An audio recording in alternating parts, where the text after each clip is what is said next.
plusieurs défis à l'exposition. On avait plusieurs balises, en fait. Vous savez, on a 2 pavillons qui sont fermés pour permettre la construction du nouveau pavillon Riopelle. Donc, l'accès à nos collections qui était plus limité pour l'art moderne, l'art ancien. On souhaitait aussi faire une exposition nouveau genre, intégrer vraiment toutes les collections dans cette exposition-là. Mais normalement, quand on fait une exposition au musée, on va faire la recherche sur un artiste, sur une thématique, on va sélectionner les œuvres ensuite, et une fois que tout est complet, on va partager notre contenu avec nos collègues de la médiation qui, eux, vont venir développer des visites guidées, vont venir développer des activités autour d'un projet. Et là, on a choisi de travailler différemment. Donc, on a choisi de mettre la sélection des œuvres au service de l'équipe de la médiation.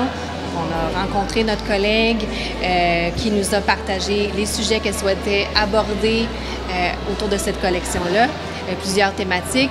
Elle nous a aussi partagé certaines œuvres qu'elle souhaitait inclure dans la sélection des œuvres d'art, donc des œuvres phares de notre collection, par exemple, qui font partie de programmes scolaires depuis plusieurs années et qu'elle souhaitait conserver. Donc, à partir de ça, nous, on a réussi à identifier des thématiques, des grands thèmes qu'on retrouve dans l'exposition, donc des questions, des enjeux de société, le vivre ensemble, les déplacements de population. Et on a vraiment commencé à travailler sur une plateforme collaborative qu'on appelle Miro Ensemble.